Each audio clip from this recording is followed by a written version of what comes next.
In our first two episodes, we built a strong foundation. We created a high-level tracker, set up a standard task tracker, and learned how to monitor task status effectively.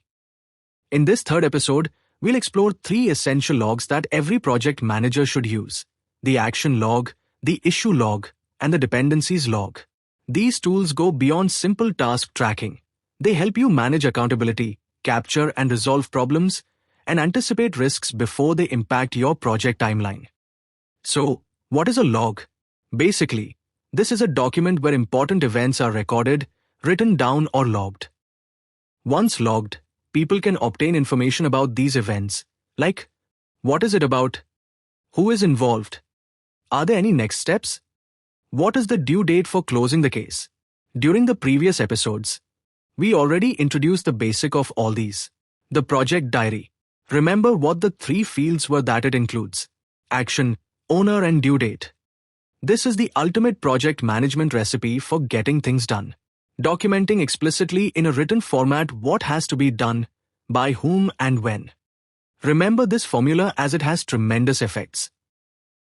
Before we switch to Excel, don't forget to like and subscribe this episode and share your comments and feedback. Also, if you wish to support us, scan the QR code or do so by super thanks. Let's get back to Excel now. In bigger projects, numeration is essential. Then we have the action. Here we need a short title or sentence to explain what this action is about.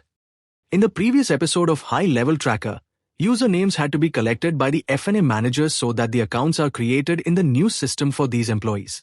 Remember, for France, the manager needed to prepare an additional list for the external to his company vendor employees who also need accounts. Frank makes this additional list and figures out that these new accounts will need to be paid for from the French budget and not from the project budget that had not been validated before the start of the project. Although the amount is not significant, the budget cannot be granted without the approval from the CFO. And here, we have an action for our log approval on additional budget to be obtained by France CFO. Note we will make the text smaller and use the wrap text functionality to keep it readable. Also make the rows higher because in the log documents you usually add more text.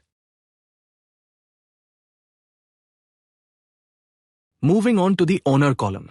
This basically is the same thing as the responsible column we saw before. You can choose the title you like. We would have Frank as the best person to contact the CFO, explain the case and follow until this is ready. He agrees to be the owner, so we write down his name. Now the third key element, due date. Format your date using the Excel options. Let's say the due date is the 5th of May. We can type the day, month and year. What comes out is not so easily readable. So we select the cell and go to number format. You need to select date now. To the right you have the various date formats. Choose whichever suits your needs best.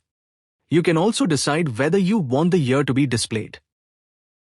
Now we have the mandatory action owner due date information logged from here onward. We can continue adding columns that will help us better manage the activities. Adding status column is a valuable next step. Now, we already know how to build it, so let's quickly add it in the format we are familiar with. Lastly, we add the free text comments column to ensure we capture any important information that falls out of the previous categories. Now we have the basic log for managing project actions in this format and how project actions get registered in the actions log. The action owner, due date, comprehensive monitoring and control ensures project actions are performed in a timely manner in order to avoid problems. But in projects, things are never fully predicted. Almost always there will be something to surprise the project manager. An actual problem that impacts the project is called an issue. Let's say in the earlier example the CFO refuses to approve the additional budget for the accounts of the vendor employees. We have an issue and it needs to be registered. Most of the fields will be the same as in our actions log. The main difference is that it is not an action but an issue. In order to track both types of events in the same table, we can add an additional column to indicate whether we have an action or an issue on this row. A drop-down menu will be used from which we will be selecting either action or issue depending on the case. We insert a new column before the owner column and name it action issue. Then we create the drop-down. We already learnt it. So fast forwarding this, but you can see me doing it.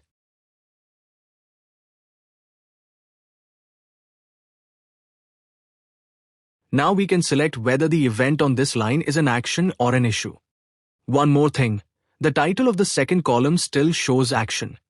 We need to change that to, let's say, description, so we avoid a contradiction between this column. Let's do some formatting for better aesthetics. But are these two options enough? Various events happen in a project. The project manager shifts the attention to the high-level tracker. The project manager notices that the work still hasn't started for Singapore. A meeting is quickly arranged and George explains the reason. It turns out that there's another project running in parallel in Singapore. The previously small finance department is now growing and new employees are being hired.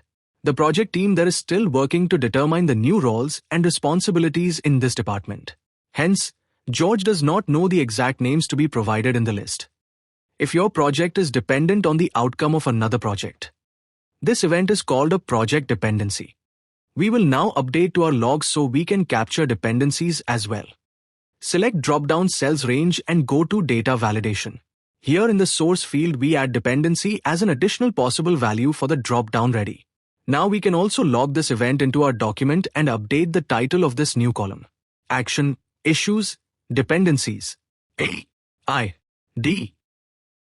You can also add more columns to dependency log as shown in this table. Dependent task, list that name of the task that relies on this task. Predecessor task, the task that must be completed first. Type of dependency, finish to start, start to start, finish to finish, etc. Owner responsible, we already covered. And finally, impact if delayed. Description of how the project will be affected if dependency task is not completed on time. Let me also explain the type of dependencies. The most common type is finish to start, FS. Task B cannot begin until task A is completed. For example, testing can only start after development is finished. Next is start to start, SS.